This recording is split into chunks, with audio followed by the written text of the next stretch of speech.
Like Michael Jackson లాగా hair పెంచేసి live కాన్సర్ట్స్లో ఎగరేద్దాం చుట్టూ అని చెప్పి పెంచాను. ఆ టైంలో ఎక్స్పోజ్ వెబ్ సిరీస్ ఆడిషన్స్కి పిలిచి లుక్ చూసి అలాగే ఆడిషన్ చేసేసి వెంటనే ఓకే చేశారు అన్నమాట. కరెక్ట్గా సెట్ అయ్యాడు క్యారెక్టరేషన్కి మనోడు అని చెప్పి క్రిష్ అని చెప్పి, దాంట్లో నా పేరు కూడా క్రిష్ అనమాట. ఓకే.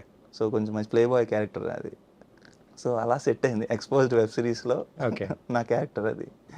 మరి ఏంటి జుట్టు ఎలా మెయింటైన్ చేశారు అంత జుట్టుని? అది ఇన్‌ఫాక్ట్ చాలా మీరు చెప్పడం అంటే ఇంతవరకు అంటే అమ్మో!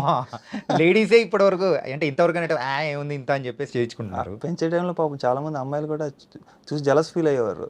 నాకు హ్మ్. కూడా హెయిర్ ఇలా లేదు, మీరు ఎలా మెయింటైన్ చేస్తున్నారు, నాకు చాలా జలస్గా ఉంది అని చెప్పి చాలామంది అమ్మాయిలు అప్పుడు. ఓకే.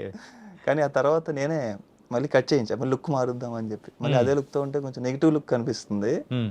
కొంచెం పాజిటివ్ లుక్ అంటే ఎప్పుడు ఒకేలా ఉంటే బోర్ కొడుతుంది. రైట్. ఆర్టిస్ట్గా యాక్టర్ ఒకే లుక్లో ఉంటే బోర్ కొడతారు, ఆడియన్స్ కూడా బోర్ కొడతారు. హ్మ్. సో అందుకే మళ్ళీ చేంజ్ చేశా. ఓకే. అప్పట్లో మేఘమాల సీరియల్ అప్పుడు నేను ఎలా ఉండేవాడినో లుక్ కొంచెం పాజిటివ్ లుక్తో మళ్ళీ హెయిర్ కట్ చేంజ్ అయ్యి మళ్ళీ హ్మ్. ఈ నా ఓల్డ్ లుక్ వచ్చేసాను మళ్ళీ ఇప్పుడు.